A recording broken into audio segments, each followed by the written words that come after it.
Bonjour à toutes et à tous, aujourd'hui on va revenir sur le mouvement du maniérisme. Alors, c'est quoi le maniérisme? Alors le maniérisme, ça correspond en art à la période qui se situe entre la Renaissance et le baroque. Grosso modo entre 1530 et 1610. Donc c'est un moment où le baroque prend son essor.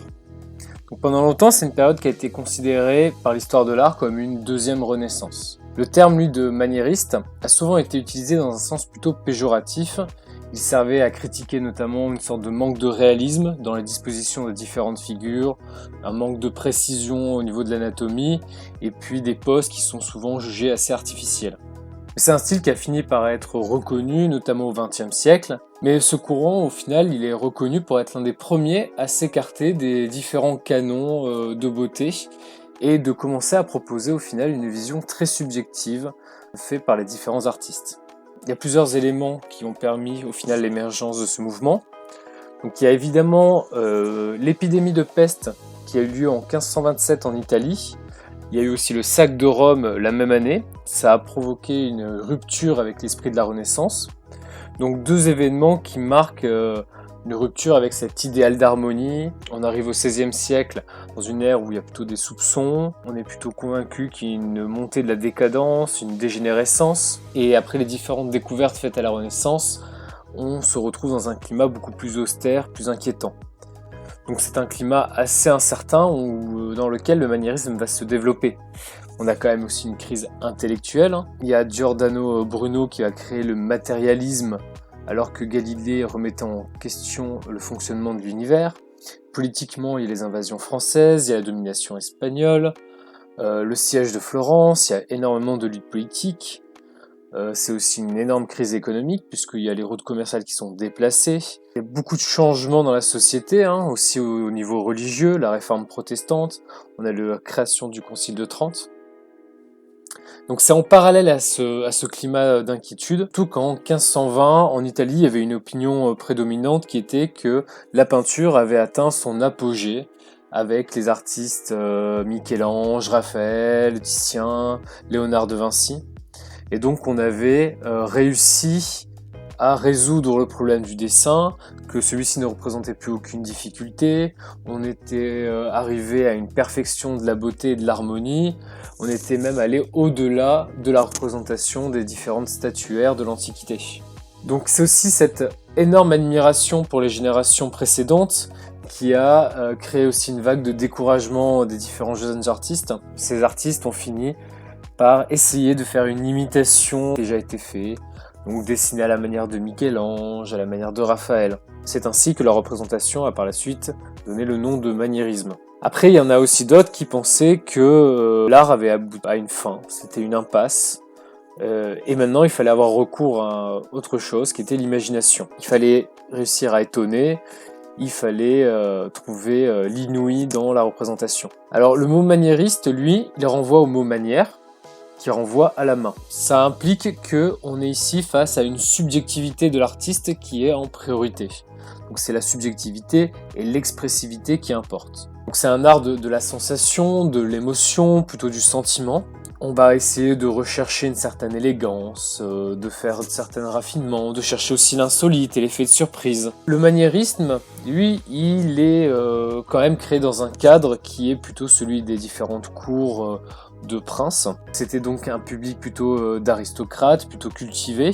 Il y a presque un culte obsessionnel pour le style et l'élégance formelle. Donc on va chercher la variété, la complexité, dans une certaine virtuosité. Il y a certains théoriciens qui vont essayer d'établir ce que c'est le maniérisme.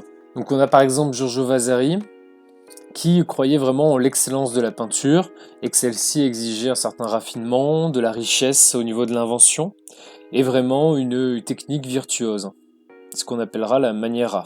On a au final des critères qui doivent souligner l'intellect de l'artiste.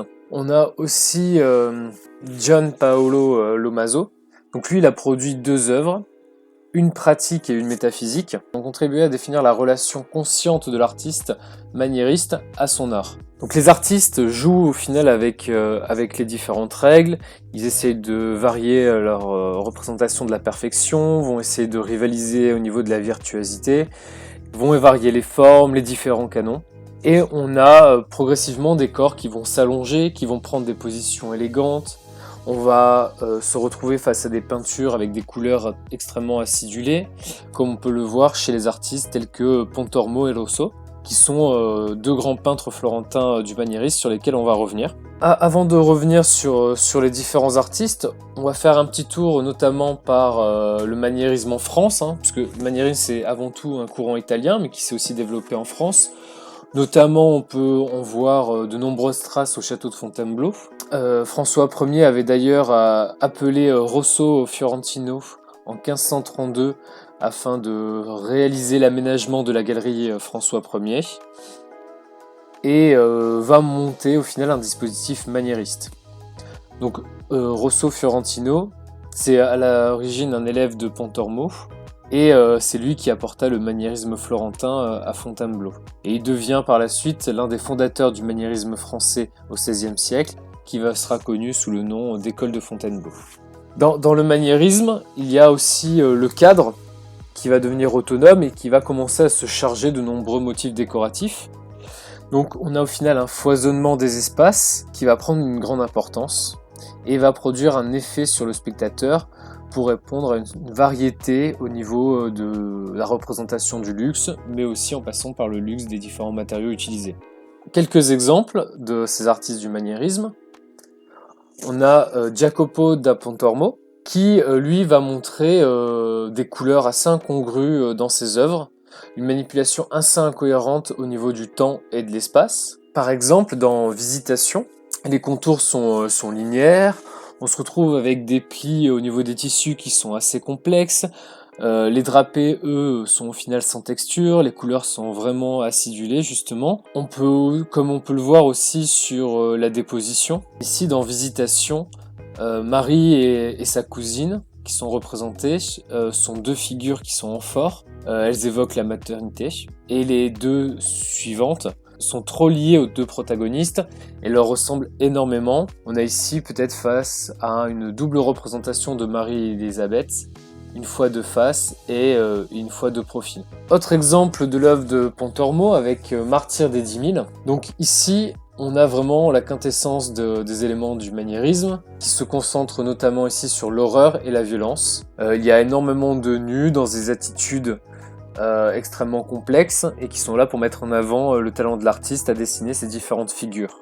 Autre artiste, Parmesan, par exemple avec la Madone au long cou, une œuvre qui laisse inachevée à sa mort, une œuvre qui se veut précieuse et rare, cohérence au niveau de l'esthétique, notamment au niveau de l'espace et de l'élaboration des différentes figures. L'œuvre de Domenico Beccafumi avec Mursius Manlius tombant du Capitole montre justement comment on peut faire une démonstration de la figure de manière très personnelle, puisqu'on recrée ici presque une sorte de monde de science-fiction en nous montrant une œuvre qui s'attache notamment aux expressions et au ressentiment de l'émotion.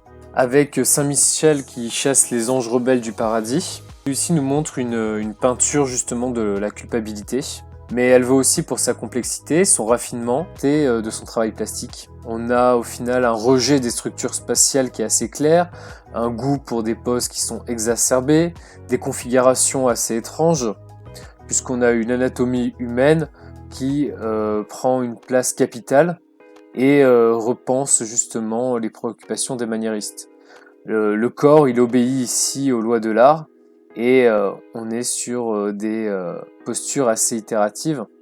Agnolo de Bronzino se distingue lui par une élégance plutôt sereine, une attention qui est méticuleuse aux détails. Il essaie justement de projeter une certaine distance émotive par rapport au spectateur, mais tout en ayant une concentration assez vertueuse sur la capture des différents motifs, assez précis, ainsi que la représentation des textiles, tout en brillance. C'est un artiste qui notamment fait des scènes mythologiques et religieuses, dans laquelle il va essayer de déployer son talent, et des portraits qui sont plutôt justement jugés froids et assez impersonnels. et qui vont correspondre plutôt à des demandes issues de la cour d'un prince. Avec Lucrezia Panciati, celui-ci représente un personnage et l'anime très doucement dans l'image en suggérant une certaine frontalité. La chair est extrêmement blanche, de couleur ivoire, et fait contraste justement avec les vêtements luxuriants et colorés, précieux du tissu. L'expression est, elle, assez inexistante. On est retenu par un maintien princier. Et pourtant, on a quand même ce regard qui est assez fort et qui nous tient en haleine. Après, c'est pas la psychologie du personnage qui intéresse ici ou qui nous attire, mais c'est vraiment la présence et la représentation de la chair en elle-même, la raideur et une sorte de la tension qui se dégage de l'œuvre. Girolamo Mazzola Bedoli, avec Annonciation, essaye ici de nous montrer une représentation assez ludique du thème de l'Annonciation mythique, mais avec une certaine perversion, puisque ici Marie est représentée comme Psyché, elle est offerte au regard d'un amoureux, d'un Gabriel Cupidon assez triomphant, avec une certaine représentation de l'élégance aristocratique. Francesco Salviati, un dessinateur qui a une grande connaissance de la peinture, et son œuvre va se diversifier en comportant notamment des portraits, différents tableaux religieux et mythologiques, des fresques, des tapisseries, des modèles d'orfèvrerie, et est principalement un grand décorateur de l'époque. Giorgio Vasari, plutôt un peintre architecte. C'est un historien aussi de l'art. Il fait partie des grands humanistes de la Renaissance et va essayer d'embrasser la totalité des différents savoirs de son époque et va réussir dans à peu près tous les domaines. Tintoret est un artiste atypique, par exemple dans la scène. Celui-ci va se concentrer sur la lumière et le mouvement en apportant à l'image une vie dramatique. Contrairement aux vues plus traditionnelles de la scène, Tintoret va ici représenter un ciel qui s'ouvre dans la pièce avec les anges qui vont regarder avec une certaine admiration. Plautilla Nelli va plutôt proposer un art religieux qui va essayer de transposer une pureté spirituelle, mais avec un style qui n'est pas typiquement maniériste. Après, on a Véronèse, qui lui va associer la couleur au maniérisme pour produire des œuvres plus raffinées.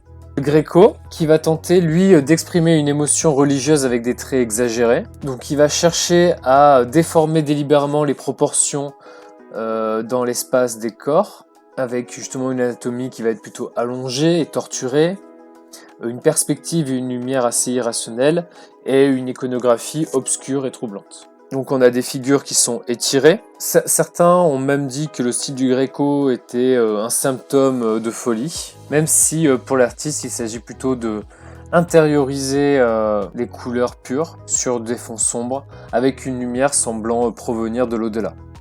Giuseppe Arcimboldo est connu, lui, pour ses portraits construits à partir de compositions de nature morte. Donc cet artiste va par la suite être une des inspirations des surréalistes.